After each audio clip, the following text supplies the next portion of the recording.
Sejam bem-vindos ao podcast da Corporate Academy. Eu sou o Marcos e hoje, junto com a Joyce, a gente vai se aprofundar em um tema que tem ganhado cada vez mais relevância no mundo corporativo, né? O essencialismo. É um prazer estar aqui com você, Marcos, e com os nossos ouvintes. O essencialismo, como filosofia de vida e de trabalho, nos convida a uma reflexão profunda sobre como a gente pode utilizar melhor nosso tempo, nossa energia, focando no que realmente importa, eliminando o que nos desvia dos nossos objetivos, né? Exatamente, Joyce. E para te ajudar nessa jornada, você nos enviou o livro Essencialismo, a disciplinada busca por menos, do Greg McKeown, né? Além de alguns artigos e histórias inspiradoras que a gente vai explorar juntos hoje. Isso mesmo, Marcos.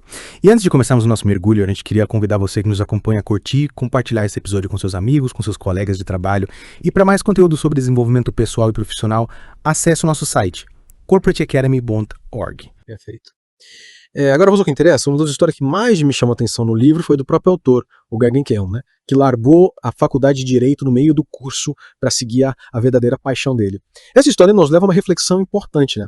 Sobre o poder da escolha e a coragem de trilhar um caminho diferente. Sem dúvida, Marcos. A história do McKeown nos mostra que muitas vezes a gente se sente preso, né, a caminhos que não nos satisfazem plenamente. Seja por medo de mudar, seja por pressão social, familiar. Mas o essencialismo ele nos convida a questionar esses padrões, né, a assumir o controle das nossas vidas e a fazer escolhas conscientes que estejam alinhadas com os nossos valores, com os nossos objetivos. E essa capacidade de escolha consciente, ela é fundamental para o conceito de essencialismo. Não é?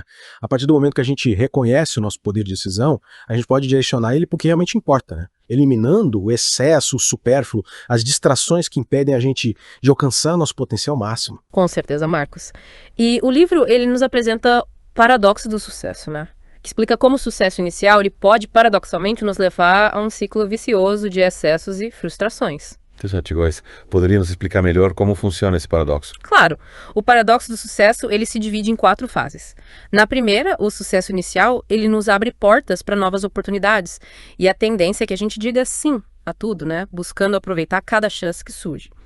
Essa fase ela é marcada por entusiasmo, por energia, pela sensação de que a gente está no caminho certo. É aquela fase que a gente se sente invencível, cheio de energia, disposto a abraçar o mundo. Exatamente.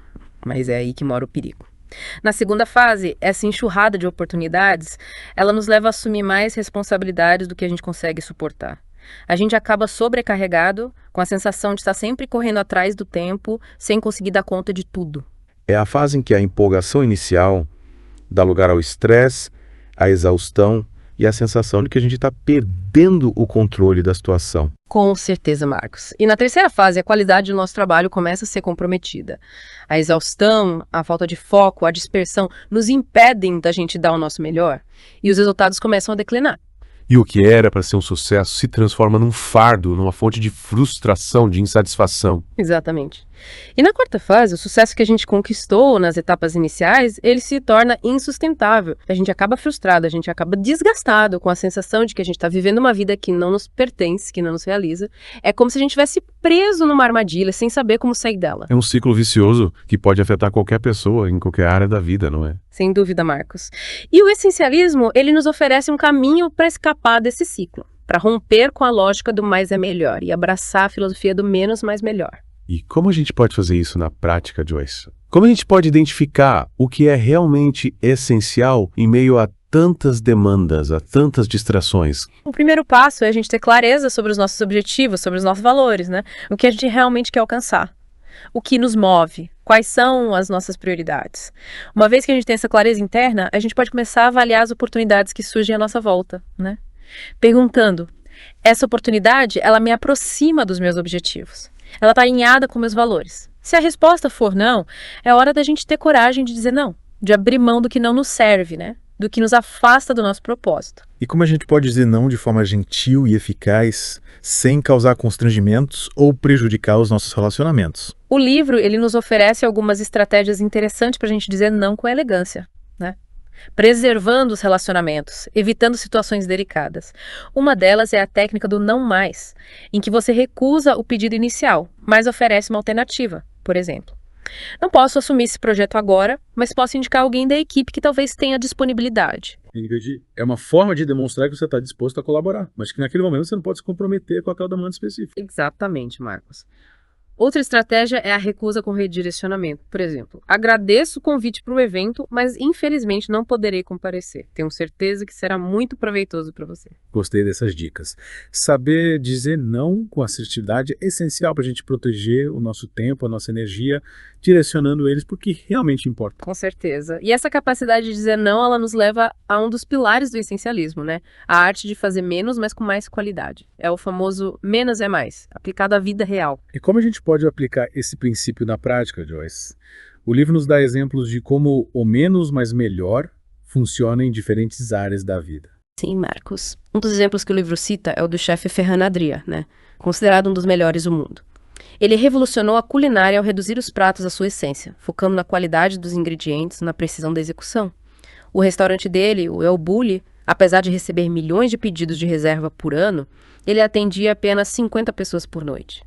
E fechava por 6 meses, para que o Adrià se dedicasse à pesquisa, à criação de novos pratos. Que exemplo incrível. É a prova de que a excelência, ela reside da capacidade da gente focar no que realmente importa, né? Eliminando o excesso e buscando perfeição em cada detalhe. E essa filosofia se aplica a qualquer área, não é mesmo? Com certeza. Outro exemplo que o livro traz é o do investidor Warren Buffett, né? Conhecido por sua estratégia de fazer poucos investimentos, mas de forma criteriosa com foco no longo prazo. Ele se concentra em empresas com potencial de crescimento sustentável, né? Evitando dispersar seus recursos e oportunidades passageiras. Ou seja, a chave para o sucesso, tanto na culinária quanto nos investimentos, reside na capacidade da gente escolher com sabedoria onde investir nosso tempo, nossa energia, nossos recursos, né? Focando no que realmente tem potencial para gerar resultados extraordinários. Exatamente, Marcos. E essa mesma lógica, ela se aplica a todas as áreas da vida. Ao invés de a gente tentar abraçar o mundo, a gente precisa definir o que é essencial para a gente, focando os nossos esforços no que nos trará maior retorno e significado. E como a gente pode aplicar esse princípio na nossa rotina profissional, Joyce? Muitas vezes a gente se sente pressionado a fazer tudo ao mesmo tempo, a atender a todas as demandas, a estar disponível 24 horas por dia. Como a gente pode escapar dessa armadilha e focar no que realmente importa? Um passo importante é a criação de limites claros entre o trabalho e a vida pessoal, né? Numa era em que a tecnologia nos mantém conectados o tempo todo, é fundamental a gente estabelecer fronteiras para proteger nosso tempo livre, nossa saúde mental, a qualidade de vida. Concordo plenamente. É preciso ter disciplina para desconectar do trabalho, né? E dedicar tempo à família, aos hobbies, ao descanso, ao lazer, enfim. As atividades que nos recarregam, que nos dão prazer. Exatamente. E para nos ajudar a criar esses limites, o livro nos apresenta o conceito de contrato social, que consiste na gente definir de forma clara, transparente, né, as nossas expectativas, as nossas responsabilidades, tanto no âmbito profissional quanto pessoal. E como a gente pode criar um contrato social eficaz? O livro nos dá exemplos práticos de como fazer isso. Sim, Marcos. Por exemplo, a gente pode estabelecer horários específicos para responder e-mails de trabalho, né, evitando que a comunicação profissional invada o nosso tempo livre. Ou a gente pode definir com a família, né, um dia da semana para a gente se dedicar exclusivamente a atividades em conjunto sem interferências do trabalho. É uma forma de garantir que as nossas prioridades sejam respeitadas, né? Evitando conflitos, frustrações, o desgaste da relação. Exatamente. Esses contratos sociais nos ajudam a proteger a nossa energia, o nosso tempo, permitindo que a gente se dedique ao que realmente importa, sem distrações. E além de criar limites e dizer não, o que mais a gente pode fazer para garantir que a gente está focando no essencial, Joyce? Outro ponto crucial é a capacidade da gente eliminar as tarefas, os compromissos que não agregam valor à nossa vida, né? É preciso ter coragem de abrir mão do que é supérfluo, né? Do que nos desvia do nosso propósito, do que nos impede de alcançar os nossos objetivos. É como fazer uma faxina na nossa agenda e na nossa mente. Mas como a gente pode identificar o que precisa ser eliminado? Como saber o que é realmente essencial e o que é apenas ruído? Uma ferramenta útil é a matriz de Eisenhower, né? Que nos ajuda a classificar as tarefas em 4 categorias. Importantes e urgentes, importantes e não urgentes, não importantes e urgentes, e não importantes e não urgentes. E como funciona essa classificação, Joyce? Quais critérios a gente deve usar para classificar as tarefas? As tarefas importantes e urgentes são aquelas que exigem nossa atenção imediata, né? Com um problema que precisa ser resolvido com urgência, um prazo que está se esgotando ou uma crise que precisa ser administrada. Já as tarefas importantes e não urgentes são aquelas que contribuem para os nossos objetivos de longo prazo, né? Como planejar um projeto, desenvolver uma nova habilidade, construir um relacionamento importante ou cuidar da nossa saúde. Entendi. Então, tarefas que exigem planejamento, disciplina e foco no longo prazo, mas que muitas vezes acabam sendo negligenciadas em meio à correria do dia a dia. Exatamente, Marcos. E as tarefas não importantes e urgentes são aquelas que nos interrompem, né? Que nos tiram do foco. Como responder a e-mails irrelevantes, atender a solicitações desnecessárias ou participar de reuniões improdutivas. São as famosas urgências, né? Que na verdade não contribuem em nada para os nossos objetivos e que só servem para nos desgastar e nos desviar do nosso caminho. Com certeza. E por fim, as tarefas não importantes e não urgentes são aquelas que podem ser eliminadas sem impacto negativo, como navegar em redes sociais sem propósito, assistir a programas de TV que não nos interessam, ou se envolver em conversas fúteis que não nos agregam nada. É o que eu chamo de perda de tempo, né? Atividades que não contribuem em nada para nossa vida e que só servem para nos distrair do que realmente importa. Exatamente, Marcos. Ao utilizarmos essa matriz, a gente pode priorizar o que realmente importa, né? Eliminando o que nos desvia do nosso objetivo e focando a nossa energia nas tarefas que nos levam ao sucesso, à realização. É uma ferramenta poderosa para a gente organizar a nossa rotina, né? E direcionar a nossa energia para o que realmente nos leva ao sucesso, à realização. E além da matriz de Eisenhower, que outras ferramentas a gente pode usar para eliminar tarefas e compromissos desnecessários. O livro nos apresenta a técnica do reverse pilot, ou piloto invertido, que nos ajuda a eliminar atividades não essenciais de forma gradual e sem riscos. Que interessante! Como funciona essa técnica, Joyce? Ela consiste em suspender temporariamente uma atividade que a gente considera não essencial, né? Observando os resultados dessa mudança. Por exemplo, se você acredita que um relatório semanal que você elabora não agrega valor, você pode propor suspendê-lo por um período experimental. Se ao final do período ninguém sentir falta do relatório, você terá a confirmação de que ele pode ser eliminado definitivamente. Entendi. É uma forma da gente testar as nossas hipóteses sobre o que é realmente essencial, né? Sem causar disrupções no fluxo de trabalho. Exatamente. O piloto invertido nos permite fazer ajustes graduais, né? Eliminando o que não agrega valor e liberando tempo e energia para o que realmente importa. E além de eliminar tarefas, como a gente pode otimizar o nosso tempo para garantir que a gente está focando no essencial. O livro nos dá dicas de como fazer isso. Sim, Marcos. O livro, ele nos apresenta o conceito de rotinas que nos ajudam a automatizar tarefas e a liberar espaço mental para atividades mais complexas, mais criativas. Faz sentido. Ao criarmos rotinas, a gente libera a nossa mente para focar no que realmente exige a nossa atenção, no que exige criatividade, inovação, resolução de problemas complexos. Exatamente. As rotinas, elas nos ajudam a economizar a energia mental, né? Evitando que a gente tenha que tomar decisões sobre tarefas simples, repetitivas. Por exemplo, se você tem o hábito de se exercitar todas as manhãs, você não precisa gastar energia mental decidindo se vai ou não se exercitar naquele dia. Você simplesmente coloca a sua roupa de ginástica e sai para sua corrida matinal. Entendi. É como se a gente colocasse o piloto automático em tarefas simples, liberando espaço para o que realmente exige a nossa criatividade, nossa capacidade de decisão. Perfeito.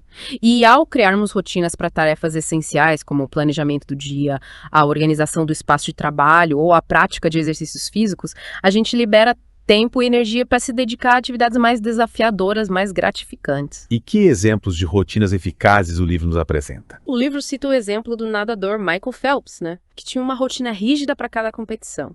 Desde o aquecimento até a entrada na piscina, cada passo era meticulosamente planejado e executado. Essa rotina ajudava a se concentrar na performance, né? Eliminando as distrações, a ansiedade. É como se ele tivesse um script mental para cada etapa da competição. Exatamente. E essa rotina repetida à exaustão ajudava a alcançar o estado de flow, né? Ou seja, o estado de imersão total na atividade, em que a performance flui naturalmente sem esforço consciente. Fascinante. Ou seja, as rotinas não apenas nos ajudam a ser mais eficientes, mas também a alcançar um nível de excelência em nossas atividades. Com certeza. Outro exemplo que o livro cita é o de Ray Zinn, fundador e CEO da Micron, uma empresa de semicondutores do Vale do Silício.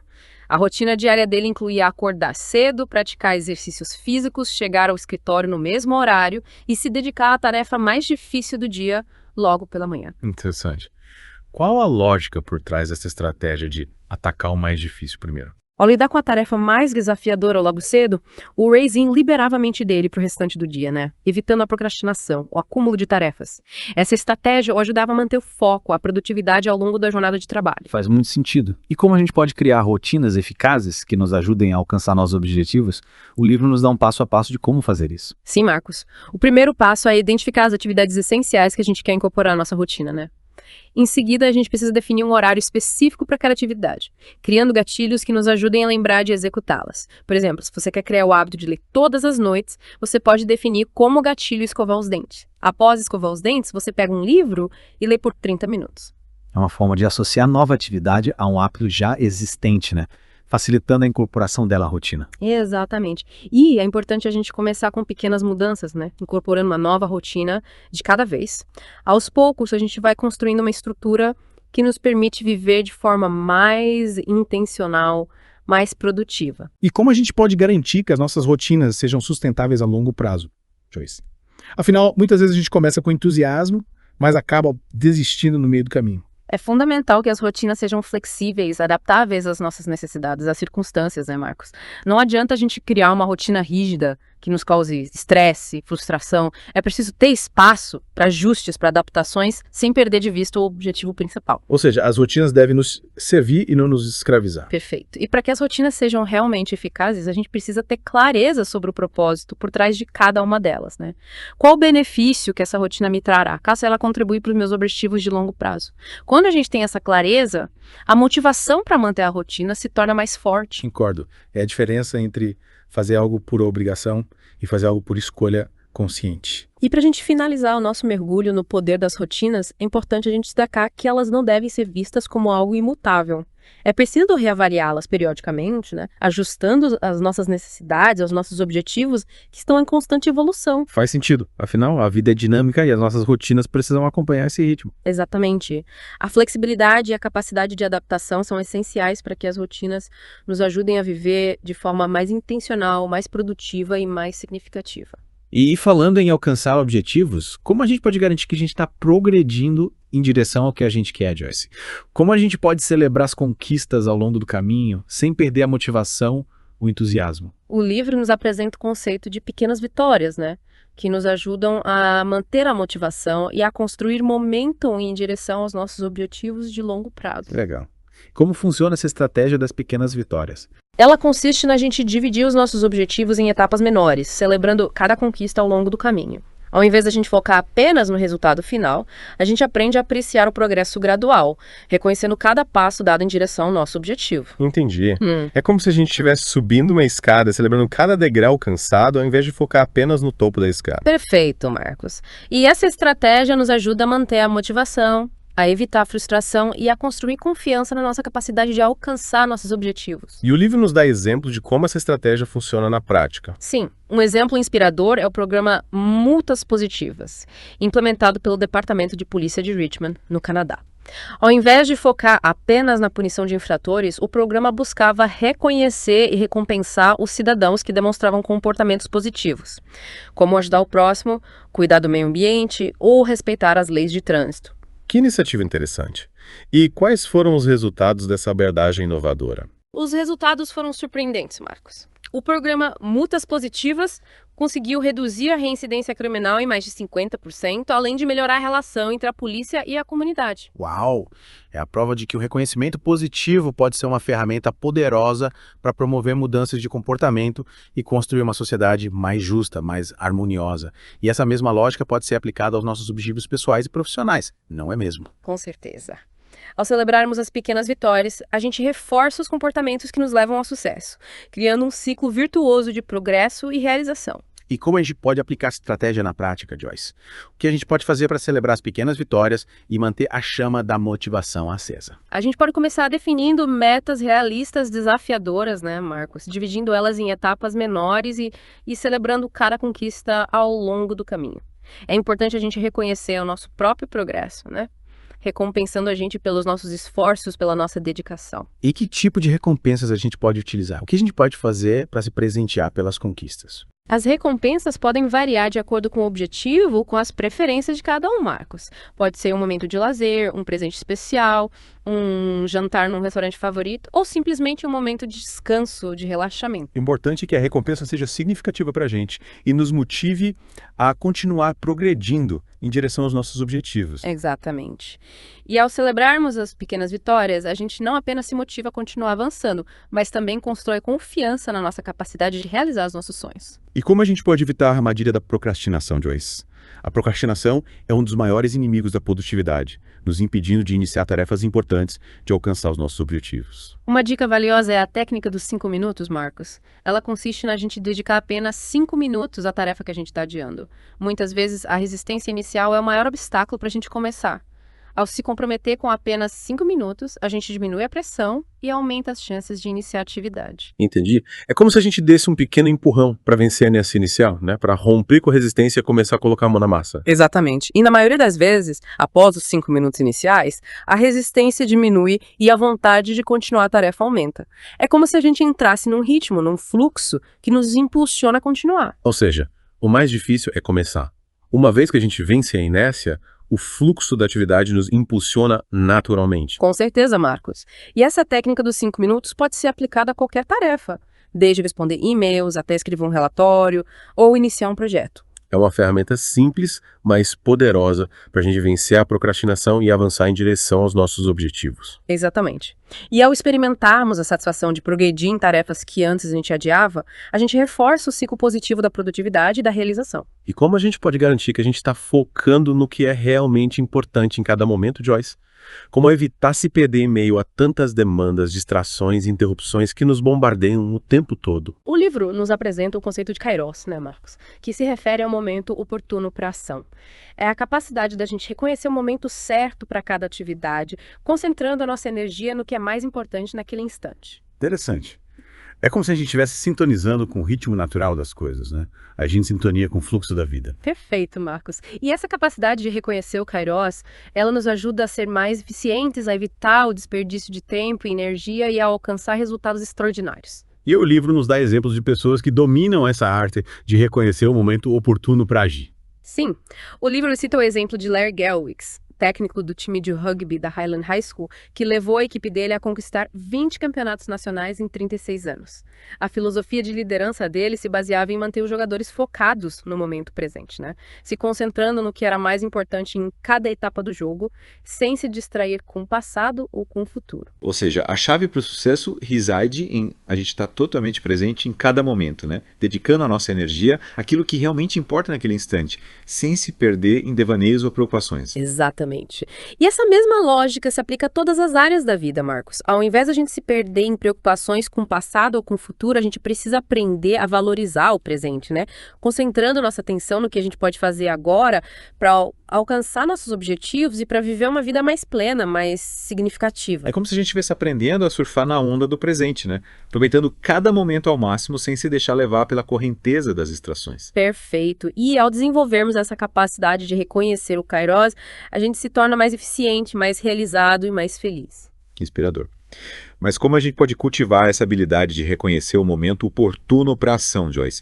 O livro nos dá dicas práticas de como fazer isso. Sim, Marcos. O primeiro passo é a gente desenvolver a autoconsciência, né?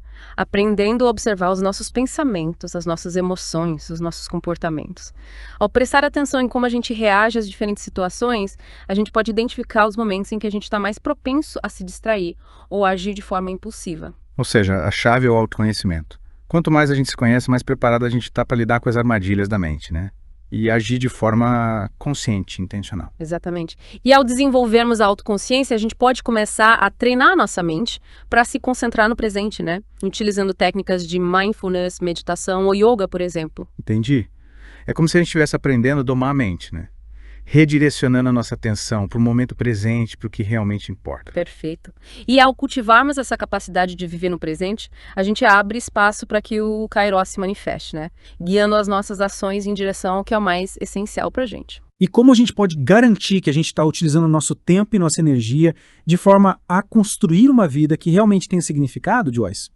Como a gente pode evitar cair na armadilha de viver uma vida superficial, sem propósito, sem conexão com o que realmente nos move? Essa é uma questão fundamental, Marcos. O livro ele nos convida a refletir sobre o que realmente importa pra gente, né? A buscar uma vida que esteja alinhada com os nossos valores, que nos traga um profundo senso de propósito. Ou seja, o essencialismo ele não se resume a técnicas de produtividade, né? Ele nos convida a uma profunda reflexão sobre o sentido da vida, sobre o que nos faz levantar da cama todas as manhãs com entusiasmo, com vontade de fazer a diferença. Exatamente. E para nos ajudar nessa jornada de autoconhecimento, o livro nos apresenta a história de um homem que, após perder a filha dele de apenas 3 anos, decidiu editar um vídeo com os momentos mais importantes da vida da menina. Ao rever nas filmagens, ele percebeu que ele tinha se concentrado em registrar os lugares que eles tinham visitado, as paisagens, as refeições. Mas havia poucos registros da filha em si. Ele tinha se preocupado tanto em documentar o entorno que se esqueceu de capturar a essência, né, do que realmente importava, o amor pela filha. Que história tocante, Joyce. É um lembrete poderoso para a gente se concentrar no que realmente importa, né? No que dá sentido às nossas vidas, no que nos conecta com o que a gente realmente ama. Com certeza, Marcos. E essa história nos leva a uma reflexão profunda sobre como a gente está utilizando o nosso tempo, nossa energia, né? A gente está investindo no que realmente importa. Ou a gente está se perdendo em meio a atividades superficiais que não nos trazem alegria, realização. É um convite para a gente reavaliar as nossas prioridades, né? Para garantir que a gente está construindo uma vida que realmente tenha significado, que esteja alinhada com nossos valores, com nossos sonhos, com o que a gente quer deixar como legado para o mundo. Exatamente. O essencialismo nos convida a viver com intenção, né? A direcionar nossos esforços porque nos move, porque nos faz sentir vivos, porque nos conecta com o nosso propósito maior. E como a gente pode aplicar essa filosofia na prática, Joyce? Como a gente pode construir uma vida que realmente tenha significado, que nos traga alegria, realização, a sensação de que a gente está contribuindo para algo maior do que nós mesmos? O primeiro passo é a gente definir os nossos valores, Marcos. O que é realmente importante pra gente? O que nos guia? Quais são os princípios que norteiam as nossas decisões? Ou seja, a gente precisa ter clareza sobre o que nos move, sobre o que nos impulsiona, sobre o que nos faz vibrar e querer fazer a diferença no mundo. Exatamente. Uma vez que a gente tem essa clareza, a gente pode começar a avaliar as nossas atividades, os nossos relacionamentos, os nossos compromissos, né? Perguntando, isso está alinhado com os meus valores? Isso contribui para a vida que eu quero construir? É um processo de autoconhecimento e de alinhamento entre os nossos valores e as nossas ações. Com certeza. E ao vivermos de forma congruente com os nossos valores, a gente constrói uma vida mais autêntica, mais significativa e mais feliz. E como a gente pode garantir que a gente está utilizando nosso tempo e nossa energia para construir um legado positivo, Joyce? Como a gente pode fazer a diferença no mundo, deixar nossa marca e inspirar outras pessoas? O livro, ele nos apresenta o conceito de liderança essencialista, né, que se baseia na capacidade de inspirar e mobilizar pessoas em torno de um propósito comum, Marcos. Que interessante. E como funciona essa liderança na prática? O que diferencia um líder essencialista de um líder comum? Os líderes essencialistas, eles se destacam pela capacidade deles de definir uma visão clara, inspiradora, né? Comunicando ela de forma eficaz e mobilizando a equipe deles em torno da realização dessa visão. Eles se concentram em fazer menos, mas com mais qualidade, delegando tarefas, empoderando seus colaboradores. Ou seja, a liderança essencialista, ela se baseia na capacidade de inspirar e de criar um ambiente propício para que as pessoas deem o seu melhor, né? Para que elas se sintam parte de algo maior do que elas mesmas e para que elas contribuam com seus talentos, com suas habilidades para a realização de um objetivo comum. Exatamente, Marcos. E para ilustrar esse tipo de liderança em ação, o livro nos apresenta o exemplo de Jeff Liner, CEO do LinkedIn, que transformou a empresa ao focar em fazer menos coisas, mas com mais qualidade, né? Se comunicando de forma clara, concisa e empoderando a equipe dele. Que exemplo inspirador. É a prova de que a liderança essencialista pode gerar resultados extraordinários, tanto para a empresa quanto para as pessoas envolvidas. E esse estilo de liderança, ele não se limita ao ambiente corporativo, não é mesmo? Com certeza. Ele pode ser aplicado em qualquer área da vida, né? Desde a família até a comunidade. Em qualquer contexto em que haja necessidade de inspirar, mobilizar e liderar pessoas em direção a um objetivo comum. Ou seja, todos nós podemos ser líderes essencialistas, né? Inspirando e mobilizando pessoas em torno de causas que nos movem, que nos conectam com o nosso propósito maior e que contribuem para a construção de um mundo melhor. Exatamente, Marcos. A liderança essencialista é sobre viver com propósito, sobre fazer a diferença no mundo, sobre deixar um legado positivo para as futuras gerações. Que mensagem inspiradora, Joyce. Realmente, o essencialismo nos convida a repensar a forma como a gente vive, como a gente trabalha, como a gente se relaciona com o mundo, nos desafiando a focar no que realmente importa e a construir uma vida mais significativa, mais produtiva, mais feliz. E para finalizarmos essa primeira parte do nosso mergulho no essencialismo, eu gostaria de destacar a importância da gente cultivar o autoconhecimento e a autocompaixão ao longo dessa jornada. Com certeza. O autoconhecimento nos permite identificar os nossos valores, os nossos objetivos, o que realmente nos move. Enquanto a autocompaixão nos ajuda a lidar com os desafios, com as frustrações que inevitavelmente surgem ao longo do caminho. Exatamente, Marcos. E para quem quiser se aprofundar no tema do essencialismo, a gente recomenda a leitura do livro O Essencialismo, a disciplinada busca por menos, do Greg McKeown. E no próximo bloco a gente vai explorar como o essencialismo pode ser aplicado na prática, no dia a dia, tanto na vida pessoal quanto profissional. Aguardamos você! E aí, pessoal, de volta com a gente aqui no podcast da Corporate Academy. No bloco anterior, a gente explorou, né, os princípios básicos do essencialismo e como essa filosofia pode nos ajudar a ter mais clareza sobre o que realmente importa nas nossas vidas. Agora, vamos mergulhar em como aplicar esses princípios na prática, tanto na vida pessoal quanto profissional. É isso aí, Joyce. A teoria é fundamental, mas sem a prática ela perde seu poder. Então vamos colocar a mão na massa e descobrir como a gente pode usar o essencialismo para ter uma vida mais significativa, produtiva e, claro, mais feliz. Para começarmos, Marcos, que tal a gente falar sobre a importância de definir prioridades no dia a dia? Muitas vezes a gente se sente sobrecarregado com a quantidade de tarefas, compromissos, informações que nos bombardeiam constantemente. É como se a gente estivesse num carrossel, né, que gira sem parar e a gente não consegue descer. Com certeza. É aquela sensação de que a gente está sempre correndo atrás do tempo, apagando incêndios, sem conseguir focar no que realmente importa. E como o essencialismo pode nos ajudar a sair dessa roda viva, Joyce? O essencialismo, ele nos ensina a ter uma visão mais estratégica do nosso tempo e da nossa energia, né, Marcos? Ao invés de a gente tentar fazer tudo ao mesmo tempo, a gente precisa definir o que é realmente essencial para a gente. O que nos leva em direção aos nossos objetivos, né? E o que nos permite ter uma vida mais alinhada com os nossos valores. Parece simples, mas na prática, como a gente pode fazer isso? Como a gente pode definir o que é essencial em meio a tantas demandas, a tantas distrações? Uma ferramenta poderosa que o essencialismo nos apresenta é a matriz de Eisenhower, né? Que nos ajuda a classificar as tarefas em 4 categorias. Importantes e urgentes, importantes e não urgentes, não importantes e urgentes e não importantes e não urgentes. A matriz de Eisenhower. Já ouvi falar dela, mas confesso que nunca parei para analisar a fundo. Poderia nos explicar melhor como ela funciona, Joyce? Claro, Marcos. A matriz de Eisenhower, ela nos ajuda a ter uma visão mais clara das nossas tarefas, priorizando o que realmente importa e delegando ou eliminando o que não agrega valor.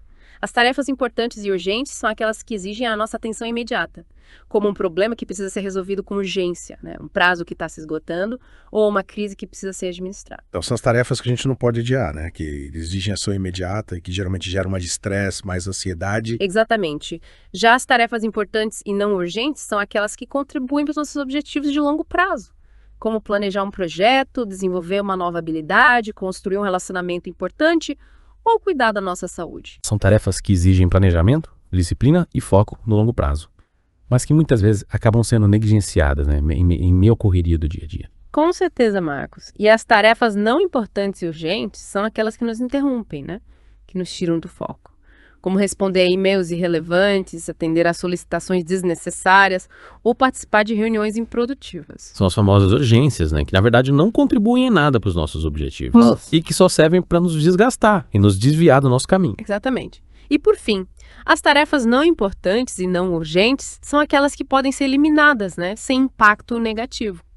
Como navegar em redes sociais sem propósito, assistir a programas de TV que não nos interessam ou se envolver em conversas fúteis que não nos agregam nada. É o que a gente chama de perda de tempo, né? Atividades que não contribuem em nada para a nossa vida e que só servem para nos distrair do que realmente importa. Perfeito, Marcos. Ao utilizarmos a matriz de Eisenhower, a gente pode ter uma visão mais clara do que realmente precisa ser feito, né?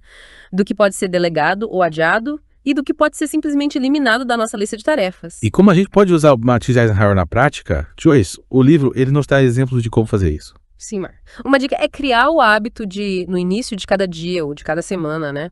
Analisar a sua lista de tarefas e classificar elas de acordo com a matriz de Eisenhower.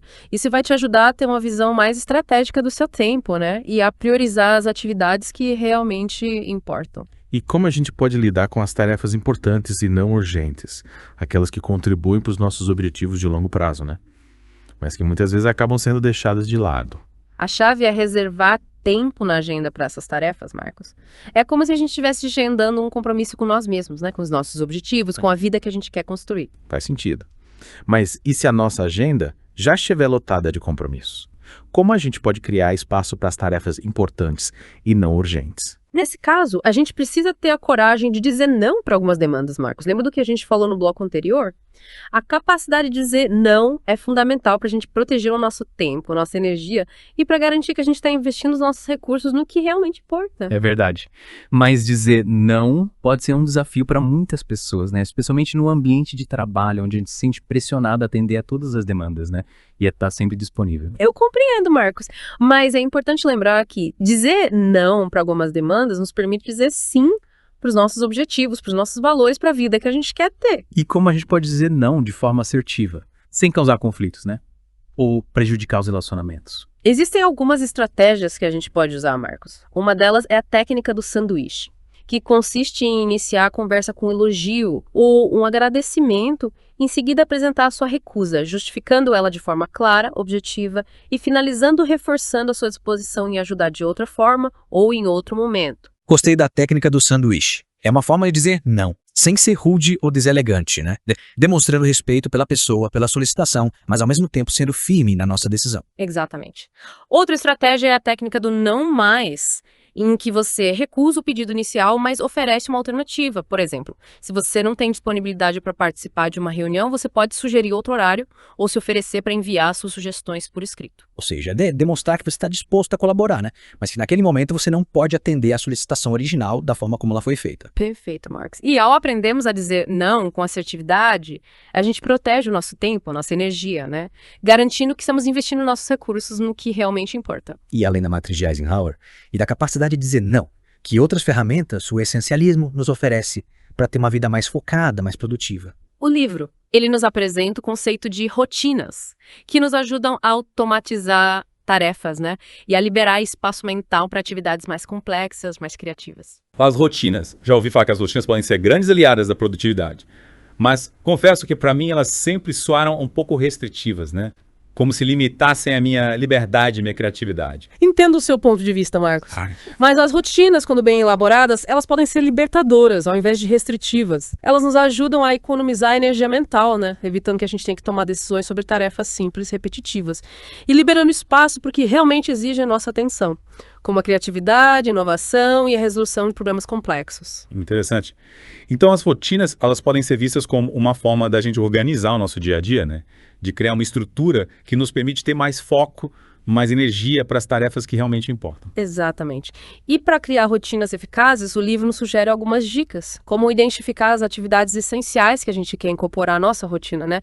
Definir um horário específico para cada atividade e criar gatilhos que nos ajudem a lembrar de executá-las. E que tipo de atividades a gente pode incluir nas nossas rotinas? As atividades que você inclui na sua rotina variam de acordo com os seus objetivos, os seus valores, o seu estilo de vida, Marcos. Mas algumas atividades que podem ser benéficas para a maioria das pessoas são acordar cedo, praticar exercícios físicos, meditar, ler, ter contato com a natureza, dedicar tempo à família e aos amigos, entre outras. Entendi. A ideia é criar uma rotina que nos ajude a ter uma vida mais equilibrada, mais saudável, mais produtiva, né? Incorporando atividades que nos tragam bem-estar físico, mental e emocional. Perfeito, Max. E ao criarmos rotinas para tarefas essenciais, como o planejamento do dia, a organização do espaço de trabalho ou a prática de exercícios físicos, a gente libera tempo e energia para se dedicar a atividades mais desafiadoras, mais gratificantes. E o livro, ele nos dá exemplos de pessoas que usam rotinas para ter uma vida mais produtiva, mais significativa. Sim, Marcos. O livro citou o exemplo do nadador Michael Phelps, né? Que tinha uma rotina rígida para cada competição. Desde o aquecimento até a entrada na piscina, cada passo era meticulosamente planejado e executado. Essa rotina ajudava a se concentrar na performance, né? Eliminando as distrações e a ansiedade. É como se ele tivesse um script mental para cada etapa da competição, que o ajudava a se manter focado, disciplinado e no controle da situação. Exatamente. E essa rotina, repetida à exaustão, né, o ajudava a alcançar o estado de flow. Ou seja, o estado de imersão total na atividade, né? Em que a performance flui naturalmente, sem esforço consciente. Fascinante, é. Ou seja, as rotinas não apenas nos ajudam a ser mais eficientes, mas também a alcançar um nível de excelência em nossas atividades. Com certeza. Outro exemplo que o livro cita é o de Ray Zinn, fundador e CEO da Micrel, uma empresa de semicondutores do Vale do Silício. A rotina diária dele incluía acordar cedo, praticar exercícios físicos, chegar ao escritório no mesmo horário e se dedicar à tarefa mais difícil do dia logo pela manhã. Interessante. Qual a lógica por trás dessa estratégia de atacar o mais difícil primeiro? Ao lidar com a tarefa mais desafiadora logo cedo, o Ray Zinn liberava a mente dele para o restante do dia, né, Marcos? Evitando a procrastinação, o acúmulo de tarefas, essa estratégia o ajudava a manter o foco, a produtividade ao longo da jornada de trabalho. Faz muito sentido. E como a gente pode criar rotinas eficazes que nos ajudem a alcançar os nossos objetivos? O livro nos dá um passo a passo de como fazer isso. Sim, Marcos. O primeiro passo é identificar as atividades essenciais que a gente quer incorporar à nossa rotina, né? Em seguida, a gente precisa definir um horário específico para cada atividade, criando gatilhos que nos ajudem a lembrar de executá-las. Por exemplo, se você quer criar o hábito de ler todas as noites, você pode definir como gatilho escovar os dentes. Após escovar os dentes, você pega um livro e lê por 30 minutos. É uma forma de associar a nova atividade a um hábito já existente, né? Facilitando a incorporação dela à rotina. Exatamente. E é importante a gente começar com pequenas mudanças, né? Incorporando uma nova rotina de cada vez. Aos poucos, a gente vai construindo uma estrutura que nos permite viver de forma mais intencional, mais produtiva. E como a gente pode garantir que as nossas rotinas sejam sustentáveis a longo prazo, Joyce? Afinal, muitas vezes a gente começa com entusiasmo, né? Mas acaba desistindo no meio do caminho. É fundamental que as rotinas sejam flexíveis, adaptáveis às nossas necessidades, às circunstâncias, né, Marcos? Não adianta a gente criar uma rotina rígida que nos cause estresse, frustração. É preciso ter espaço para ajustes, para adaptações, sem perder de vista o objetivo principal. Ou seja, as rotinas, elas devem nos servir e não nos escravizar. Elas devem ser ferramentas que nos ajudem a ter uma vida mais organizada, mais produtiva, mais significativa, né? E não correntes que nos prendam a um modelo rígido e flexível. Perfeito, Marcos. E para que as rotinas sejam realmente eficazes, a gente precisa ter clareza sobre o propósito por trás de cada uma delas, né? Qual o benefício que essa rotina me trará? Como ela contribui para os meus objetivos de longo prazo? Quando a gente tem essa clareza, a motivação para manter a rotina se torna mais forte. Concordo. É a diferença entre fazer algo por obrigação e fazer algo por escolha consciente. Quando a gente entende o porquê da gente estar fazendo algo, né? Quando a gente vê o impacto positivo que aquela atividade tem nas nossas vidas, a nossa motivação se torna muito mais poderosa. E para a gente finalizar o nosso mergulho no poder das rotinas, é importante a gente destacar que elas não devem ser vistas como algo imutável, Marcos. É preciso reavaliá-las periodicamente, né? Ajustando as nossas necessidades, aos nossos objetivos, que estão em constante evolução. Faz sentido. Afinal, a vida é dinâmica e as nossas rotinas precisam acompanhar esse ritmo. O que funciona pra gente hoje pode não funcionar mais amanhã, né? E a gente precisa estar aberto para fazer ajustes, adaptações ao longo do caminho. Exatamente. A flexibilidade e a capacidade de adaptação são essenciais para que as rotinas nos ajudem a viver de forma mais intencional, mais produtiva e mais significativa. E falando em alcançar objetivos, como a gente pode garantir que a gente está progredindo em direção ao que a gente quer, Joyce?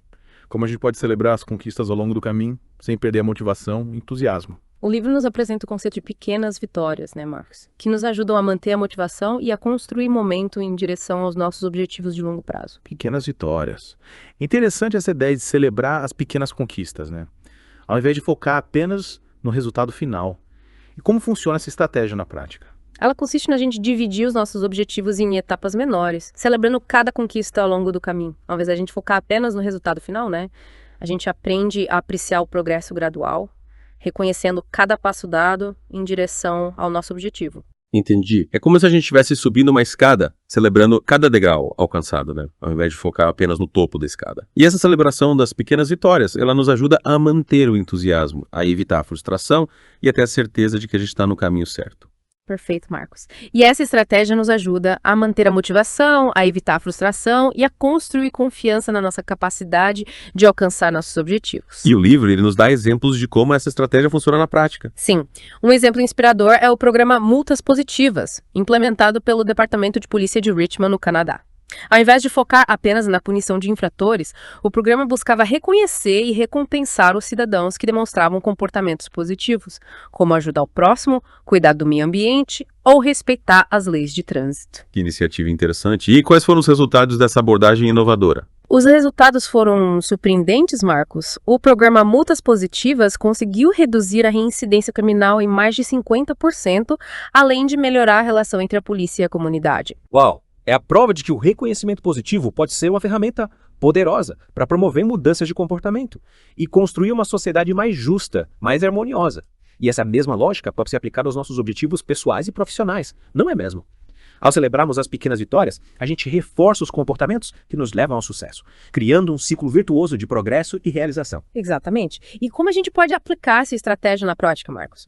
O que a gente pode fazer para celebrar as pequenas vitórias e manter a chama da motivação acesa? Podemos começar definindo metas realistas, desafiadoras, né? dividindo elas em etapas menores e celebrando cada conquista ao longo do caminho. É importante a gente reconhecer o nosso próprio progresso, né? Recompensando a gente pelos nossos esforços, pela nossa dedicação. Perfeito.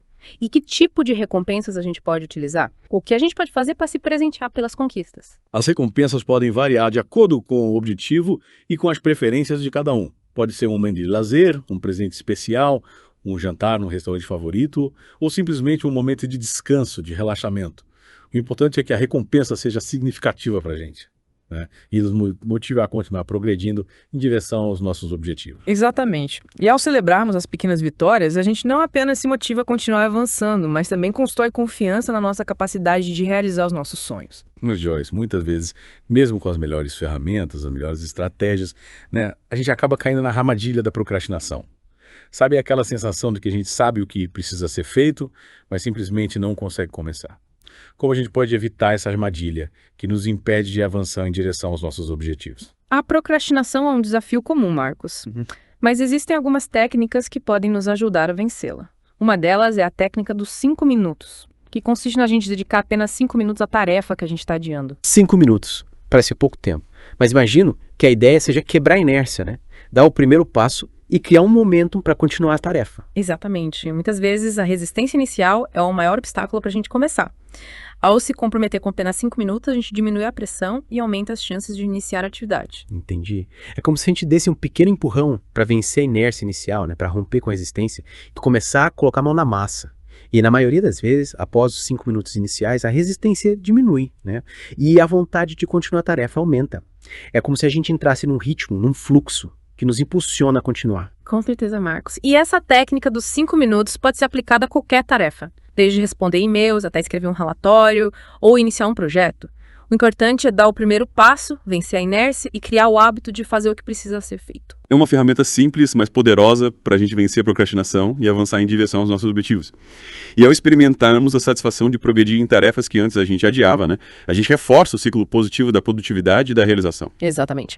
E além da técnica dos 5 minutos, existem outras estratégias que podem nos ajudar a evitar a procrastinação, como eliminar as distrações do ambiente de trabalho, definir prazos realistas para as tarefas, dividir grandes projetos em etapas menores e recompensar a gente pelos nossos progressos. Ou seja, a procrastinação ela pode ser vencida, mas exige esforço consciente, disciplina e o uso das ferramentas certas. E falando em foco, em concentração, né? Como a gente pode garantir que a gente está dedicando a nossa atenção ao que realmente importa em cada momento, Joyce? Como evitar se perder em meio a tantas demandas, distrações, interrupções que nos bombardeiam o tempo todo? Essa é uma questão fundamental para quem busca ter uma vida mais essencial, Marcos. E o livro, ele nos apresenta um conceito muito interessante para lidar com essa questão. O Kairos. Kairos, nunca ouvi falar desse termo. O que ele significa, Joyce? O Kairos, ele se refere ao momento oportuno para ação, Marcos. É a capacidade da gente reconhecer o momento certo para cada atividade, né? Concentrando a nossa energia no que é mais importante naquele instante. É como se a gente estivesse sintonizando com o ritmo natural das coisas, né? Agindo em sintonia com o fluxo da vida, não é mesmo? Interessante. É como se a gente desenvolvesse uma sensibilidade para perceber qual é a tarefa mais importante a ser realizada em cada momento, né? Qual é a ação que terá maior impacto positivo naquele instante. É como surfar na onda do presente, aproveitando cada momento ao máximo, sem se deixar levar pela correnteza das distrações. Perfeito, Marcos. E essa capacidade de reconhecer o Kairos, ela nos ajuda a sermos mais eficientes, a evitarmos o desperdício de tempo e energia e alcançarmos resultados extraordinários. Mas como a gente pode desenvolver essa capacidade de reconhecer o Kairos, Joyce? O livro nos dá dicas de como fazer isso. Sim, Marcos. O primeiro passo é a gente desenvolver a autoconsciência, né? Aprendendo a observar os nossos pensamentos, as nossas emoções, os nossos comportamentos. Ao prestar atenção em como a gente reage às diferentes situações, a gente pode identificar os momentos em que a gente está mais propenso a se distrair ou a agir de forma impulsiva. Ou seja, a chave é o autoconhecimento. Quanto mais a gente se conhece, mais preparado a gente está para lidar com as armadilhas da mente, né? E agir de forma consciente, intencional. Exatamente. E ao desenvolvermos a autoconsciência, a gente pode começar a treinar nossa mente para se concentrar no presente, né? Utilizando técnicas de mindfulness, meditação, o yoga, por exemplo. Essas práticas nos ajudam a acalmar a mente, a ter mais clareza mental, né? E a estar mais presentes no momento presente. Entendi. É como se a gente estivesse aprendendo a domar a mente, né? Redirecionando a nossa atenção para o momento presente, para o que realmente importa, e evitando se perder em devaneios sobre o passado ou preocupações com o futuro. Perfeito, Marcos. E ao cultivarmos essa capacidade de viver no presente, a gente abre espaço para que o Kairos se manifeste, né? guiando as nossas ações em direção ao que é mais essencial pra gente. E como a gente pode aplicar o conceito de Kairos na prática, Joyce? O livro nos dá exemplos de pessoas que usam essa habilidade para ter uma vida mais focada, mais produtiva. Sim, Marcos. O livro cita o exemplo de Larry Galwix, técnico do time de rugby da Highland High School, que levou a equipe dele a conquistar 20 campeonatos nacionais em 36 anos. A filosofia de liderança dele se baseava em manter os jogadores focados no momento presente, né? Se concentrando no que era mais importante em cada etapa do jogo, sem se distrair com o passado ou com o futuro. Que exemplo inspirador. O Larry Galwix, ele entendia que a chave para o sucesso residia em a gente estar totalmente presente em cada momento, né? Dedicando a nossa energia àquilo que realmente importa naquele instante, sem se perder em devaneios ou preocupações. E essa mesma lógica, ela pode ser aplicada a todas as áreas da vida, não é mesmo? Com certeza, Marcos. Ao invés da gente se perder em preocupações com o passado ou com o futuro, a gente precisa aprender a valorizar o presente, né? Concentrando a nossa atenção no que a gente pode fazer agora para alcançar os nossos objetivos e para viver uma vida mais plena, mais significativa. É como se a gente estivesse aprendendo a surfar na onda do presente, né? Aproveitando cada momento ao máximo, sem se deixar levar pela correnteza das distrações. E ao desenvolvermos essa capacidade de reconhecer o Kairos, a gente se torna mais eficiente, mais realizado e mais feliz. Exatamente. E falando em viver uma vida mais plena, mais significativa, né? No próximo bloco, a gente vai explorar como o essencialismo pode nos ajudar a construir uma vida que realmente tenha significado, que esteja alinhada com os nossos valores e que nos permita deixar um legado positivo para o mundo. Fique com a gente. E aí, pessoal? De volta com a gente aqui no podcast da Corporate Academy.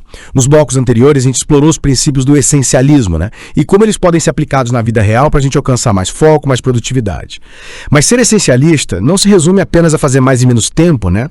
É também sobre viver com mais intenção, com mais propósito e principalmente com mais bem-estar. Exatamente, Marcos. E por falar em bem-estar, um dos aspectos mais negligenciados, né, na busca por uma vida mais significativa é o descanso. No mundo que nos incentiva a estar sempre ligados, né, muitas vezes a gente se esquece da importância de recarregar as energias. É verdade, Joyce. Parece que existe uma pressão constante para a gente ser produtivo o tempo todo, né? Como se descansar fosse sinônimo de fraqueza ou de falta de ambição. Mas ignorar a necessidade de descanso pode ter consequências sérias para a nossa saúde física e mental. E, ironicamente, para a nossa produtividade a longo prazo. Sem dúvida, Marcos, o descanso, ele não é um luxo. É uma necessidade básica, tão importante quanto a alimentação, o sono, o exercício físico. Quando a gente descansa, a gente permite que nosso corpo e a nossa mente se recuperem do estresse do dia a dia, né? Renovando as nossas energias e nos preparando para novos desafios. E como a gente pode garantir que a gente está descansando o suficiente, Joyce? Afinal, muitas vezes a rotina nos engole, né? A gente acaba sacrificando nosso tempo livre em prol do trabalho, dos compromissos, das obrigações. O primeiro passo, Marcos, é a gente reconhecer a importância do descanso, né? E reservar tempo na nossa agenda para atividades que nos proporcionem relaxamento, prazer. E não estou falando apenas de férias longas, tá? Mas sim de pequenos momentos de pausa ao longo do dia, da semana. É como se a gente estivesse agendando um encontro com nós mesmos, né? Um compromisso inadiável com o nosso bem-estar. E que tipo de atividades a gente pode incluir nesses momentos de descanso? Isso varia de pessoa para pessoa, Marcos. O importante é que a atividade escolhida nos ajude a desconectar do mundo exterior, né? A relaxar a mente, o corpo e a recarregar as energias. Pode ser um passeio ao ar livre, a leitura de um bom livro, um momento de meditação, ouvir música, um banho relaxante ou simplesmente um tempo para não fazer absolutamente nada. E como a gente pode incorporar esses momentos de descanso na nossa rotina de forma mais intencional? A correria do dia a dia, muitas vezes, né, nos coloca no piloto automático e a gente acaba deixando o descanso para depois. Uma dica, Marcos, é criar rituais de descanso. Pode ser um banho quente com óleos essenciais antes de dormir, um chá relaxante no final da tarde, uma caminhada no parque aos domingos, ou um jantar especial com a família. Esses rituais, eles nos ajudam a desacelerar, a conectar com o nosso interior e a ter um sono mais reparador. Gostei da ideia dos rituais de descanso, Joyce. É como se a gente estivesse criando um espaço sagrado na nossa rotina, né? Um momento para a gente se reconectar com nós mesmos e com o que realmente importa. E, além dos rituais, que outras ferramentas a gente pode usar para ter um descanso mais efetivo? O livro nos incentiva a praticar o mindfulness, Marcos. Essa técnica, ela nos convida a estar presentes no momento presente, observando os nossos pensamentos, as nossas emoções sem julgamentos. Essa prática nos ajuda a reduzir o estresse, a ansiedade, a ruminação mental, né? Criando um estado de calma, de tranquilidade. O mindfulness nos ajuda a ter mais consciência do nosso corpo, das nossas emoções, dos nossos pensamentos, né? E a lidar com eles de forma mais gentil, mais compassiva. É como se a gente fizesse uma pausa na correria mental e se permitisse simplesmente ser. sem necessidade de controlar ou mudar nada. Exatamente, Marcos. E ao cultivarmos atenção plena, né? A gente aprende a apreciar os pequenos prazeres da vida, a saborear cada momento e a viver com mais leveza, com mais gratidão. E num mundo cada vez mais conectado, né? Como a gente pode usar a tecnologia a nosso favor sem se deixar escravizar por ela. Afinal, a hiperconexão pode ser um grande obstáculo para o descanso, para o bem-estar. Você tem razão, Marcos. É fundamental que a gente crie momentos na nossa rotina em que a gente se desconecta completamente dos dispositivos eletrônicos. Mas como fazer isso na prática, Joyce? O celular se tornou uma extensão do nosso corpo, né? Estando presente em todos os momentos da nossa vida. Uma dica simples, mas poderosa, é a gente estabelecer um horário limite para o uso do celular à noite, né? Desligando ele completamente, pelo menos 1 hora antes de dormir. Além disso, a gente pode criar zonas livres de tecnologia em casa, como o quarto de dormir e a mesa de jantar, onde o uso do celular não é permitido. Que dica valiosa, Joyce. Ao criarmos esses limites, né, a gente está protegendo o nosso sono, a nossa saúde mental e a qualidade das nossas relações interpessoais. Exatamente, Marcos. E a desconexão digital não significa que a gente precisa se isolar do mundo, né? A gente pode aproveitar esse tempo para se conectar com as pessoas que a gente ama, para realizar atividades que nos dão prazer ou simplesmente para curtir o silêncio e a tranquilidade. Ou seja, a desconexão digital nos permite reconectar com o que realmente importa, né? Com o que nos vai sentir vivos, felizes. É um momento para a gente estar presente, no momento presente, sem as distrações do mundo virtual. E ao longo do nosso episódio de hoje, a gente viu como o essencialismo nos convida a repensar a forma como a gente vive, como a gente trabalha, como a gente descansa. É um convite a viver com mais intenção, com mais propósito e com mais bem-estar. E é isso aí, Joyce. Agradeço por compartilhar com a gente seus conhecimentos sobre essa filosofia tão poderosa, tão inspiradora. E você, ouvinte, o que achou do nosso mergulho no essencialismo? Esperamos que esse episódio te inspire a buscar uma vida mais significativa, mais produtiva e mais feliz. E pra gente encerrar, a gente lembra que você encontra mais conteúdo sobre desenvolvimento pessoal e profissional no nosso site, corporateacademy.org. Não deixe de nos acompanhar nas redes sociais e de compartilhar esse episódio com seus amigos. Até a próxima!